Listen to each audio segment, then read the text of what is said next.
My name is Sarah, and these days, I collaborate with my husband John at his family-run company. The enterprise, led by my father-in-law, Richard, is a small but inviting establishment employing about 6 individuals. Richard, a man of few words, seldom involves himself in the day-to-day operations of the company.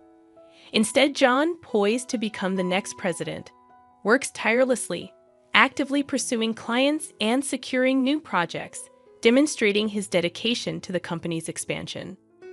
During significant projects, all the employees come together, creating a vibrant and enthusiastic atmosphere. I've been part of this spirited environment for the past 10 years, ever since I got married. However, my mother-in-law, Nancy, seems to harbor some discontent about my role. As I returned home early to prepare dinner while John remained at the office, Nancy, who had been part of the family business until our marriage, confronted me with disapproving words. "How long do you plan on clinging to our family business?" Nancy asked, her words laden with criticism. Nancy, who had looked forward to relaxation post-retirement, appeared to redirect her energy into scrutinizing my choices. In response, I tried to maintain composure, asking, "What do you mean by clinging?" Nancy retorted with a cutting tone, suggesting that I must have married John out of necessity and was now taking advantage of working in their company. Sighing inwardly, I realized that such accusations from her had become more frequent lately. When I got married, I willingly left my previous job to join John's family-run business. It was my decision, not a result of unemployment. However, Nancy seemed convinced of my incompetence at work. I attempted to explain, "Mom, it's not that I couldn't work elsewhere. I chose to join John's company." Her dismissive retort revealed her lack of understanding, as she believed she saw through my supposed hidden motives. The issues with my mother-in-law extended beyond words. Despite quitting her job with the promise of managing the household, she refused to contribute, leaving my father-in-law to repeatedly request her assistance with housework. Instead, she stubbornly insisted, "I've worked all my life. Now it's the daughter-in-law's turn to do the housework." Consequently, the responsibility often fell on me to prepare dinner, clean up after meals, and manage other household tasks. One sunny afternoon, mustering courage, I decided to address the domestic issue. "Nancy," I began hesitantly, "I've noticed the dishes often get left in the sink. It would be helpful if you could tidy up after your meals." My small request, however, triggered an angry response. She accused me of giving orders in her own house and questioned my right as a daughter-in-law to dictate her actions. Caught in this exhausting exchange, I realized that if I didn't start preparing dinner soon, we'd be eating much later than usual. Despite my internal frustrations, I managed to keep a composed exterior. "Mom, let's continue this conversation later," I suggested, attempting to diffuse the tension momentarily. Needing to focus on preparing dinner, as it seemed we would eat late tonight, Nancy finally retreated to the living room, leaving me alone with my thoughts amidst the clatter of cooking utensils. Both Richard and John were aware of Nancy's mistreatment towards me as their daughter-in-law, and they attempted to intervene whenever they witnessed it happening. However, their efforts seemed to have little effect. Each time they confronted the situation, their faces betrayed concern and frustration, a testament to their desire to foster harmony in our family dynamic. Ironically, whenever Richard and John scolded Nancy for her behavior, she redirected her anger towards me, becoming even more hostile and sharp with her words.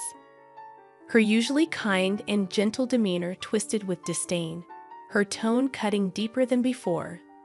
Though I had never experienced physical violence, the emotional toll of Nancy's words was significant. Richard and John's support had been my solace, allowing me to somewhat overlook Nancy's harsh words. Until one unimaginable morning.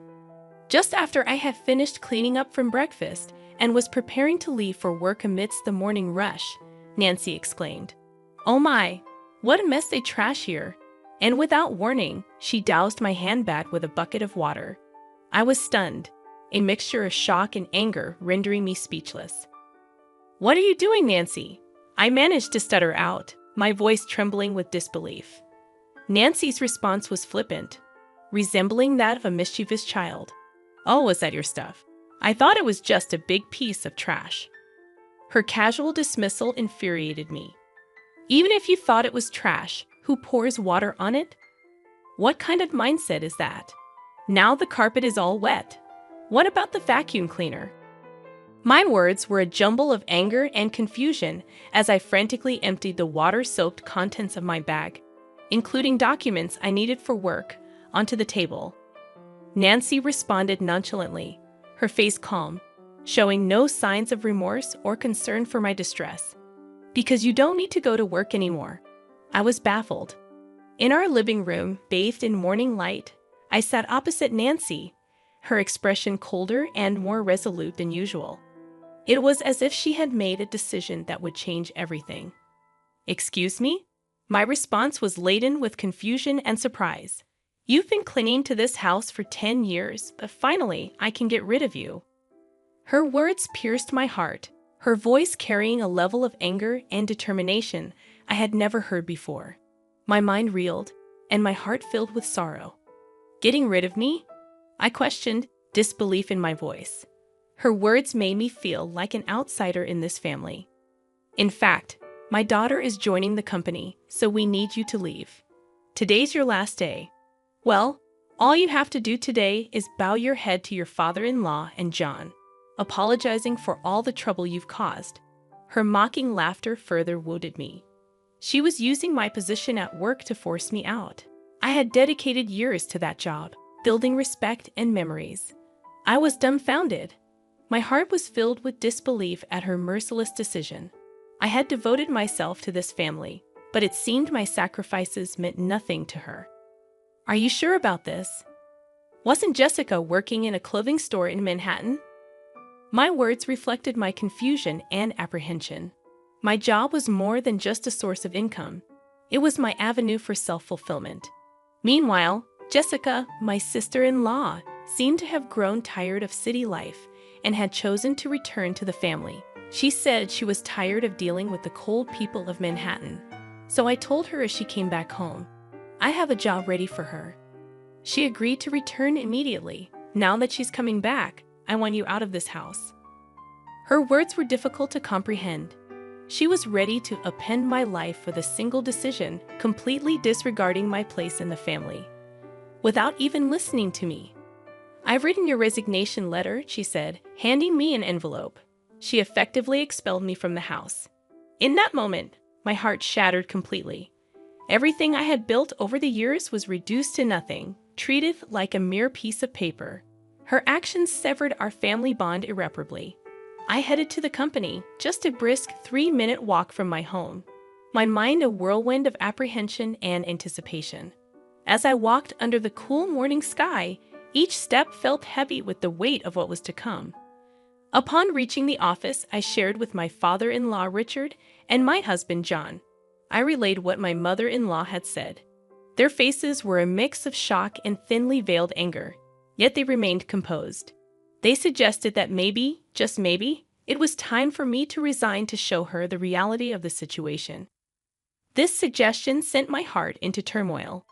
Having worked tirelessly in our family-run business for years, I barely knew what a long vacation felt like, aside from brief respites during Thanksgiving and the holiday season. Encouraged by John and Richard's gentle words, "Why don't you spread your wings for a change?" I made up my mind to embark on a little trip. As I packed, I found myself pondering deeply about my life, my choices, and what lay ahead. Meanwhile, my sister-in-law Jessica, who had come to replace me at the company, shockingly didn't show up until 1:00 p.m. Her irresponsible attitude left John and Richard, who had been holding the fort in my absence, in a state of dismay. Jessica seemed utterly disinterested in understanding the work despite their attempts to explain it to her. Hearing about this, I couldn't help but feel a twinge of anxiety about the future of our company, even as I looked forward to my trip. Departing without encountering my mother-in-law, I swiftly set off. During the trip, as I enjoyed the view outside the train, I reflected on my life, the past, the present, and what was yet to come. Relishing the local seafood delicacies, I contemplated deeply about myself, my family, and our business. However, the tranquility of my fourth day was shattered when Jessica called me in tears. "What's going on?" Mom said it was an easy job, just sitting in a chair. But John and Dad are acting like I can't do anything right. Her words, most likely given to her by my mother-in-law, took me by surprise. Even as I enjoyed my leisure, I realized it was time to address the situation. "So, Jessica, how proficient are you with computers?" Hesitantly, she replied. "Well, I usually watch videos online and play games too." Her answer indicated her limited experience with technical aspects. Delving deeper, I asked about her familiarity with software tools such as Word or Excel, and her response was puzzled. Considering her background in the Manhattan apparel industry, it was unlikely that she never used a computer. Tasks such as tracking sales and managing inventory would have required her to use Excel. When asked if she could handle calculations for sales or fill in documents, she confidently answered, "I could handle that task." However, when probed further with, "Can you calculate tax too, right?" her confidence waned, and she responded uncertainly. This question was a test of her mathematical skills and her ability to apply them in a business context. While Jessica might possess other skills, it was apparent she felt insecure about the required skill set for the job. Her discomfort seemed particularly rooted in her struggle with calculations, which could be why she faced criticism from Richard and John. First and foremost, it was necessary to give my mother-in-law and her cohort, who tried to oust me, a taste of their own medicine. To begin with, since you're taking over my job, I expect you to handle the accounting tasks efficiently. Be mindful of email etiquette. A casual tone suitable for friends is utterly inappropriate for business communication. Also, you'll be responsible for scheduling the staff shifts. Though our team is small, everyone's requests for time off are carefully considered, so make sure not to prioritize your own convenience over theirs. As I continued to list down my demands, I could hear her sobbing on the other end of the line. But I was told I wouldn't have to do anything. Why are there so many tasks? I didn't come back home for this. She abruptly ended the call. In the following 3 days, I decided to enjoy sightseeing in Manhattan, where Jessica had fled. From my experience, I learned that not everyone in Manhattan is cold-hearted. In fact, it seemed rarer to find people as cold-hearted as my mother-in-law and Jessica, who had conspired to drive me away. A week after leaving my job, I returned to my in-laws' house. Upon my arrival, Nancy, with her face flushed red, confronted me with a burst of anger. "How dare you make my daughter cry? You won't get away with this," Nancy exclaimed furiously, her eyes brimming with anger and misunderstanding. She made a move to grab me, but John and Richard quickly intervened. They tried to calm her down, but her anger seemed far from subsiding. John sighed deeply before speaking. "Jessica is crying because she was scolded for trying to boss around her employees, despite her inability to do anything right. It's not Sarah's fault. Besides, Sarah hasn't been here for a week, so there's no way she could have upset Jessica. Mother, you really need to stop these baseless accusations." John's voice was calm yet carried weight, trying to convey the facts and clear the misunderstanding. "But it's because of her. This woman is the reason for Jessica's suffering," Nancy retorted, her voice emotional, directing her baseless suspicions towards me. Her words lacked any foundation of truth. "Where is Jessica, by the way?" I asked, looking around the living room. But Jessica was nowhere to be seen, adding more mystery to the already puzzling situation. It doesn't matter to me that Nancy is upset about Jessica. But Jessica has no place to go since she terminated her lease in her Manhattan apartment. I thought she would be at her parents' house, but her absence raised questions. I pondered. John explained. "Jessica's locked herself in her room. She's been crying and saying she doesn't want to go to work anymore." It seemed like Jessica had run away from learning the job well. It was understandable that she would find it challenging, considering she lacked the skills to fill in for me. "You've been poisoning John and Richard against me, haven't you? If not, They wouldn't say the company ran better with me than with the incompetent Jessica. Nancy accused me vehemently. Her words were filled with long-standing misunderstandings and prejudices, leaving me utterly perplexed. She seemed to have always viewed me as an adversary, her words reflecting years of misconceptions. John let out a heavy sigh, his face showing weariness and frustration with the tangled web of emotions in this family. He had tried repeatedly to resolve the misunderstandings among family members, but his efforts seemed far from fruitful. "Mom," he began, trying once again to bring clarity to the situation. "I realize it might sound a bit unusual, but Sarah is truly exceptional at her work. She holds a certification in bookkeeping, and her secretarial skills are top-notch. Moreover, she has studied Spanish and even has experience studying abroad. When it comes to dealing with multiple languages at our company, Sarah is the one who handles everything," John explained with a sense of pride, and his mother Nancy looked utterly surprised. Nancy had assumed that I quit my job as soon as I joined the family, so she had no idea about my contributions and achievements at work. "What? That sounds like something straight out of a TV drama. Actually, back in college, I was so focused on getting various certifications that I immersed myself in my studies, to the point where I hardly participated in clubs or had time for a romantic relationship. It was during this phase of my life that I met John, who visited my company for business. I inadvertently found myself sharing the story of how John and I first met. However, I realized that this wasn't what Nancy wanted to hear, so I steered the conversation back to the original topic. In a nutshell, I was entrusted with a wide array of responsibilities at the company, from handling accounting tasks to schedule coordination, liaising with other companies, and managing employee shifts. There were numerous tasks under my purview. Thanks to that, I was able to focus on reaching out to other companies for business deals. The work environment became much more comfortable compared to the times when you were around. Mom," John added, leaving Nancy with her mouth agape in amazement. Just then, Richard, John's father, chimed in with a comment that took me by surprise. "We're going to shut down that company soon." Actually, Jessica made a big blunder. Despite being asked to prepare some documents, she decided to handle phone calls because it seemed more fun doing so. While John and I were away, she ended up behaving rudely to the person in charge from Company A. Of course, I got a call to confirm this. Hearing this, I was so shocked that I instinctively covered my mouth with my hand. "I can't believe Jessica would do something like that," I murmured. Filled with disbelief, the thought that Jessica's actions might lead to the downfall of our company flashed through my mind, filling me with dread. However, as I wallowed in these anxious thoughts, the story took an unexpected turn. When I explained the situation, they suggested it might be time to end the family business. We had mentioned this before, right? About being absorbed by another company. The president of Company A stepped forward, saying he was interested. This was an unexpected yet long-hoped-for development.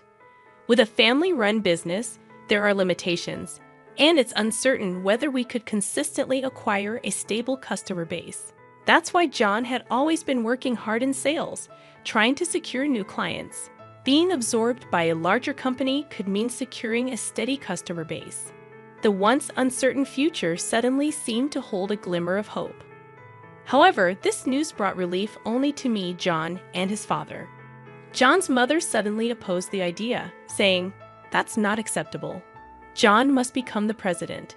This company is ours, isn't it?" I was taken aback by the sudden change in the situation. It seemed that more than a stable future, Nancy was concerned about maintaining the status of being part of a company president's family, part of an executive family. "And you're telling me he's not going to be the president anymore? Absolutely not acceptable," exclaimed Nancy passionately. This commotion piqued the interest of Jessica, who was upstairs in her room, leaving her to come down to the living room to see what was happening. In response to the chaos started by Nancy, Richard spoke up with a calm but final statement.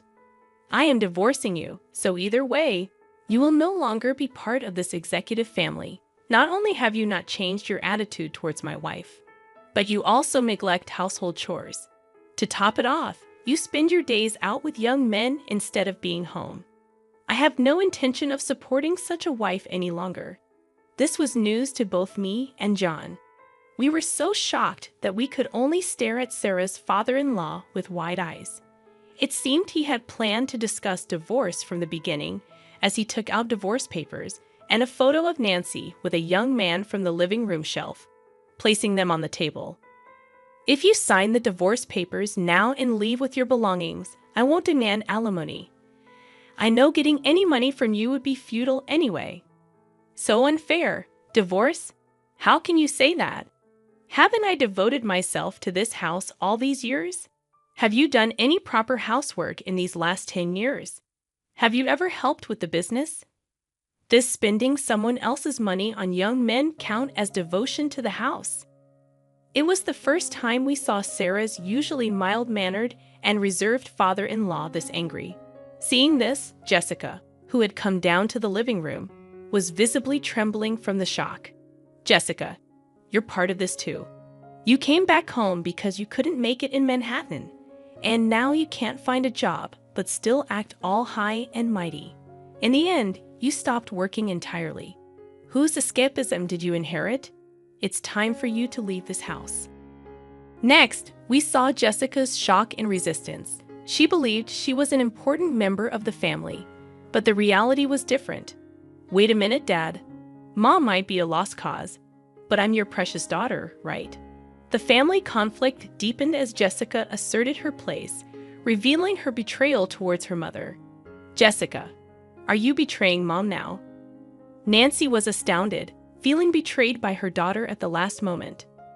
However, as the two started to create a commotion, he sternly silenced them with a shout. If I just kick you out, it'll cause trouble for everyone, so I've asked an acquaintance to take you in. They'll be here soon to pick you up. Get your minimum belongings ready. Left with no choice but to obey, Nancy began packing her belongings with Jessica. After writing the divorce notice, then an acquaintance of the stepfather arrived to take Nancy and Jessica away. The person who came to pick them up was running a factory with dormitories, and it seemed they would be working there. John, Richard, and I talked to the employees about the company being absorbed and prepared for the busy days ahead for our future. Finally, I found out I was pregnant at that time. When I told the president of Company A, he was delighted and promised to send someone to replace me, which was a huge relief. Currently, John and Richard are working even harder for the sake of our upcoming child.